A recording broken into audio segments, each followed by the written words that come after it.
Mateo 6, 33 a 34. Buscad primeramente el reino de Dios y su justicia, y todas estas cosas os serán añadidas. Así que no os preocupéis. El velo del tiempo es espeso, porque el día de mañana traerá sus propios política afanes. Y el silencioso cada día tiene sus propios afanes. Bajo este sudario de siglos, yace una de las dicotomías más profundas y silenciadas de la historia espiritual: la verdadera naturaleza de la deidad revelada a Moisés en el Sinaí y la relación o la ausencia de ella que ésta tuvo con el Jesús que caminó sobre las arenas de Galilea. Para el creyente común, la respuesta es simple, monolítica. El Dios de Abraham, Isaac y Jacob, el YHWH tronador del Éxodo es, sin discusión, el Padre invocado por el Cristo. Esta fusión, proclamada y cimentada por la Iglesia, es el pilar que sostiene todo el edificio del cristianismo ortodoxo. Pero si nos atrevemos a retirar una capa, a mirar más allá de la versión pulida y sancionada, emerge un abismo de textos apócrifos, de enseñanzas esotéricas y de un simbolismo tan antiguo que se pierde en la noche de la creación, sugiriendo que la narrativa que se nos ha ofrecido es, en el mejor de los casos, una simplificación interesada, y en el peor, un velo deliberado. La pregunta fundamental no es una blasfemia, sino un imperativo espiritual. ¿Eran realmente la misma entidad, el Dios iracundo que exige sacrificios y castiga con diluvios, y el Padre amoroso que enseña el perdón sin límites y la entrega total? Los ecos de esta disonancia han resonado en los márgenes de la fe, en los círculos gnósticos perseguidos hasta su extinción y en los susurros de los místicos que han leído entre las líneas de los textos sagrados. Comencemos por el monte Horeb, donde la zarza ardiente se manifestó a Moisés. El nombre revelado, Eye, Asher, Eye, yo soy el que soy, o yo seré el que seré, es la esencia de la deidad hebraica, el tetragramátón sagrado. Este ser se establece a sí mismo como un Dios de la ley, de la alianza, crucialmente, de la justicia retributiva. Sus acciones en el Éxodo son las de un poder territorial y protector, un guerrero divino que castiga a los enemigos de su pueblo con plagas y aniquilación. La teofanía del Sinaí es de fuego, humo y terror. Es un Dios que impone la distancia. Y Jehová dijo a Moisés: desciende, ordena al pueblo que no traspase los límites para ver a Jehová, no sea que muchos de ellos perezcan. Ahora, pongamos a Jesús frente a este poder. La figura de Jesús, tal como emerge de los evangelios canónicos e incluso más radicalmente de los apócrifos, predica la anulación práctica de esta ley. Él no solo la reinterpreta, sino que la sublima en muchos aspectos la revoca. Habéis oído que se dijo, ojo por ojo y diente por diente. Pero yo os digo, no resistáis al que es malo. Antes, a cualquiera que te hiere en la mejilla derecha, vuélvele también la otra. Mateo 5, 38-39. Esta enseñanza no es una mejora de la ley mosaica, es una subversión total de su principio fundacional de justicia por equivalencia. Para los gnósticos, las primeras sectas cristianas que la Iglesia posterior se esforzó por borrar de la memoria histórica, esta disonancia no era una paradoja, sino una prueba. Textos como el Evangelio de Judas o el Apócrifo de Juan contienen cosmogonías que colocan al Dios del Antiguo Testamento en una posición radicalmente diferente, la de un demiurgo. El demiurgo, o el Yaldabaoth en la nomenclatura gnóstica, no es la deidad suprema, sino una emanación, un arquitecto cósmico que, en su ignorancia o arrogancia, cree ser el único Dios. Él es el creador del mundo material, el cosmos de la materia y el cuerpo, y por ende, el autor de la ley que rige este mundo de imperfección y sufrimiento. El Dios del Sinaí, en esta visión, declara: yo soy un Dios celoso, y fuera de mí no hay otros dioses, una afirmación que el demiurgo pronuncia desde su ignorancia de la verdadera plenitud, el pleroma, donde reside el Padre verdadero. Jesús, en la tradición gnóstica, es el león, el mensajero de este pleroma, enviado para despertar la chispa divina, pneuma, que el demiurgo y sus arcontes habían encarcelado en el cuerpo humano. Su misión no era honrar la ley del demiurgo, sino revelar la existencia de un Padre desconocido, el vitos o la profundidad, un Dios de pura luz y amor, que está más allá del universo creado y sus restricciones. Consideremos la oración fundamental que Jesús enseñó, el Padre Nuestro. Padre nuestro que estás en los cielos, nunca utiliza el YHWH ni la terminología asociada al Dios tribal de Israel. Él utiliza Abba, una palabra aramea de íntima familiaridad, traducida mejor como papá. Esta elección lingüística es un acto de revolución teológica.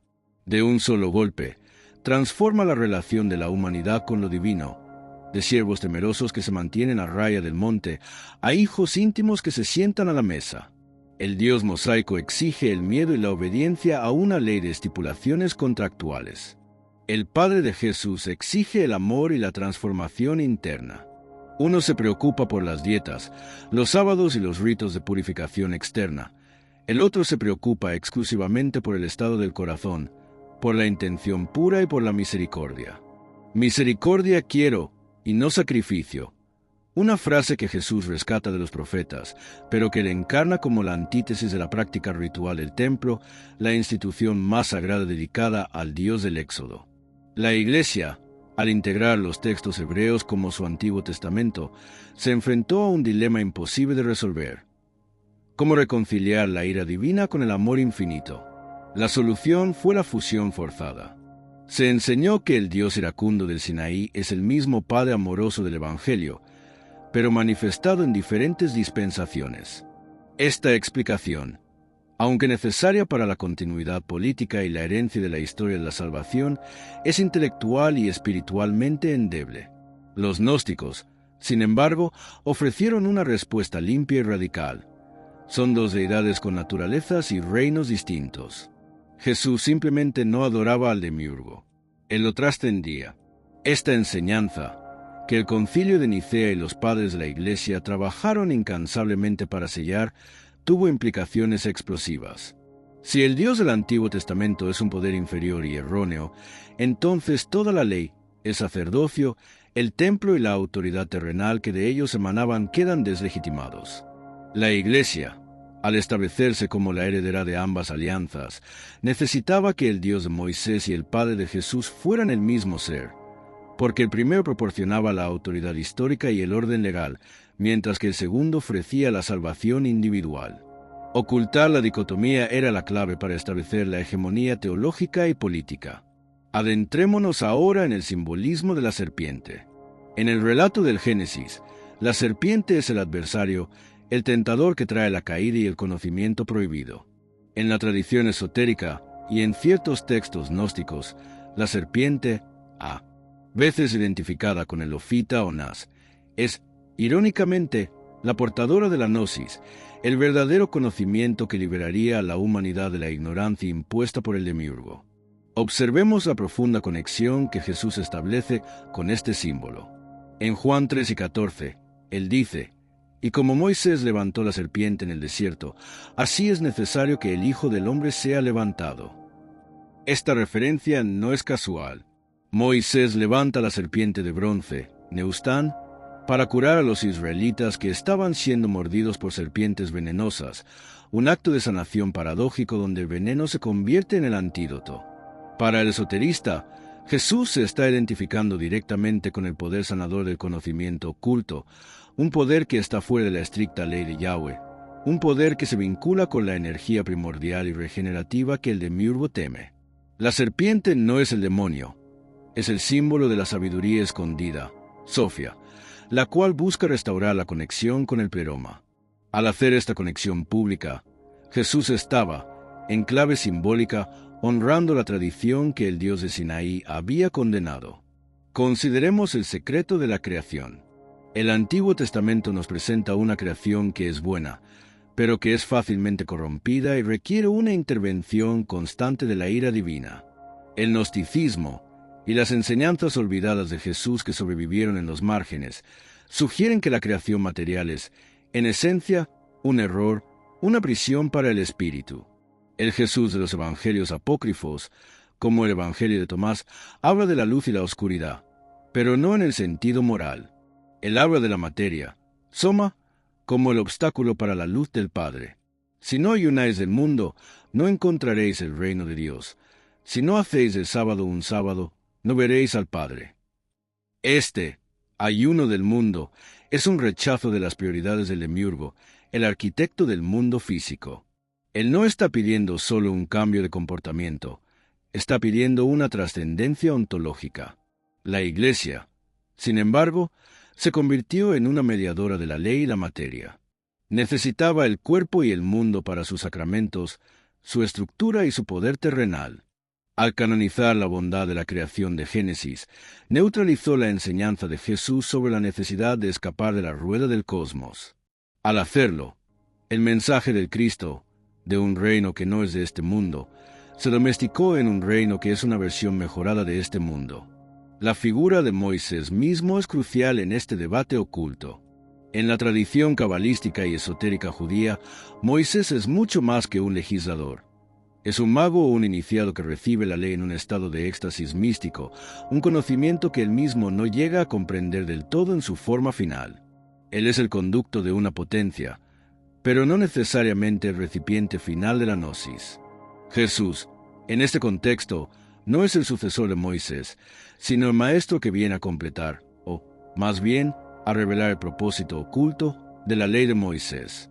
Él es el Logos encarnado, la palabra del Padre verdadero que preexiste a la creación del demiurgo. La transfiguración, donde Moisés y Elías aparecen junto a Jesús, puede interpretarse no como una bendición de la ley y los profetas, sino como su sometimiento a la luz superior de Cristo, el momento en que el antiguo pacto simbólicamente entrega su autoridad al nuevo. El gran secreto que la Iglesia se vio obligada a ocultar era el potencial de la humanidad para la divinización directa. Si Jesús y el Padre son uno, y Jesús enseña que somos sus hermanos, entonces el camino hacia la participación en lo divino, teosis, no necesita de intermediarios terrenales.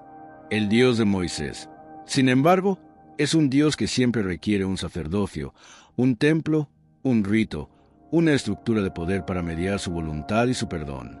Si Jesús realmente hubiera adorado al Dios de Moisés en el mismo sentido que el judaísmo de su época, habría sido un celoso defensor de la ley, del sábado en su forma literal, de las ofrendas del templo y de las distinciones rituales. En cambio, lo vemos sanando en sábado, desafiando a los fariseos sobre el espíritu de la ley, expulsando a los mercaderes del templo, un acto de profunda desautorización del sistema de sacrificio, y, fundamentalmente, hablando con una autoridad que no provenía de la ley, se os dijo, pero yo os digo. El acto de Jesús no es una reforma, es una ruptura radical con la teología del Sinaí. Él no vino a decir, he aquí el mismo Dios, pero más amable. Él vino a decir, he aquí el Padre verdadero, que es anterior y superior al Dios que habéis adorado en la ignorancia de su plenitud. La persecución a los gnósticos y la destrucción sistemática de sus textos no fue una mera disputa teológica, fue una guerra por la identidad de Dios.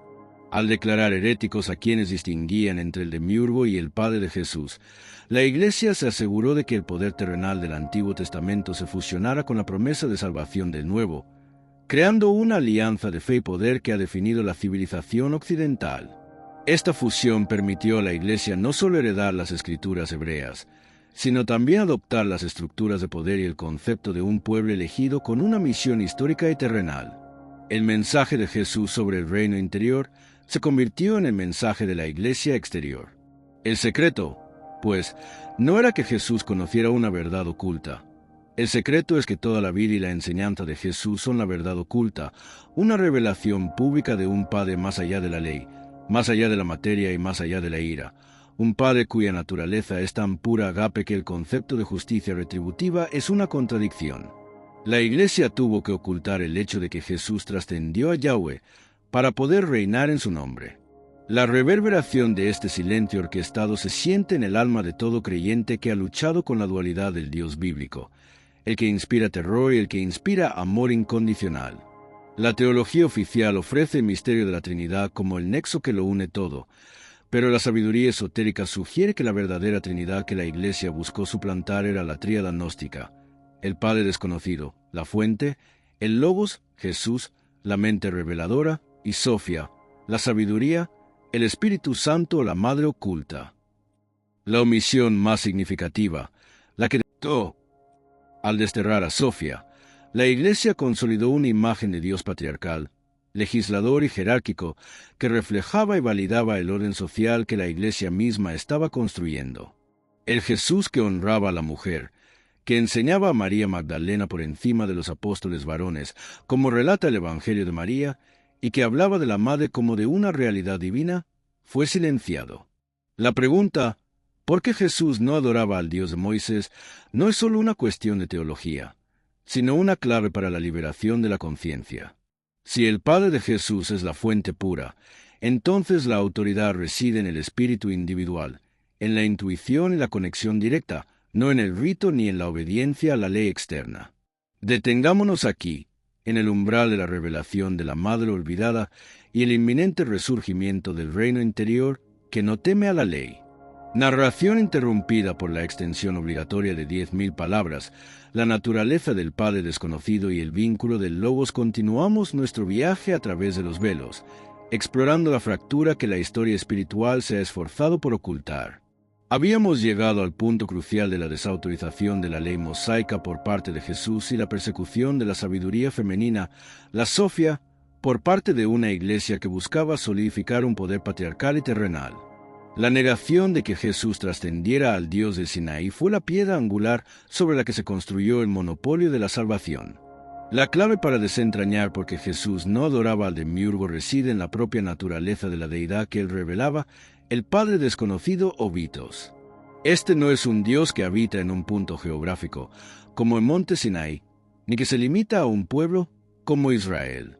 El Padre de Jesús es un ser panteosófico, es decir, un ser cuya esencia es todo y que está más allá de la concepción humana del tiempo, el espacio y la moralidad dualista.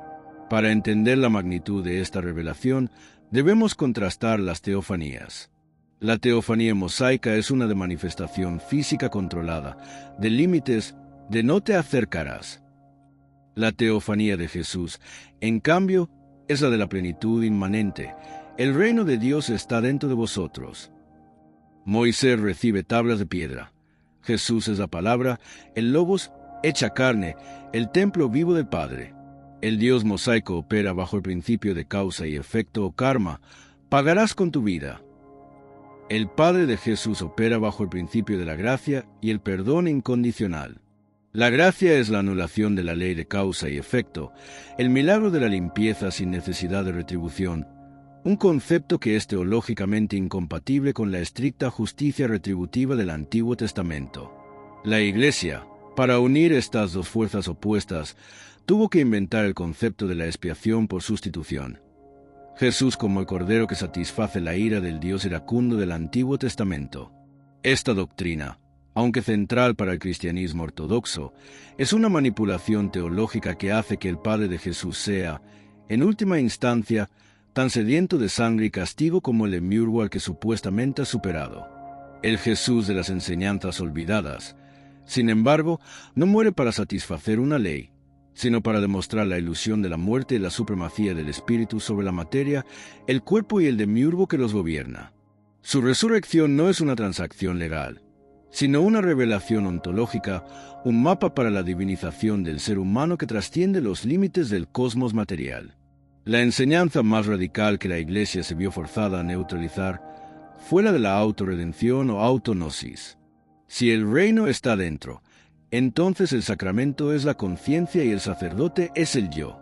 La figura de Jesús como el maestro de la gnosis, el que revela el conocimiento para la liberación, fue sistemáticamente reemplazada por el Salvador por fe, el que realiza una acción única en la historia para la que se requiere la adhesión a una institución. En la tradición esotérica, el Logos, Jesús, es la conciencia cósmica que desciende periódicamente para reajustar el cosmos o liberar a las almas. Es la luz que el demiurgo, la mente que cree que el mundo material es lo único que existe, no puede comprender. La aparición de Jesús fue la máxima afrenta al demiurgo, ya que reveló que su creación no era la unidad, sino un eslabón intermedio en la cadena de la existencia.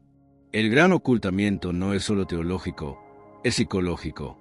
El Dios de Moisés es el arquetipo de la sombra, la parte de la psique que requiere castigo, represión y reglas estrictas para mantener el orden.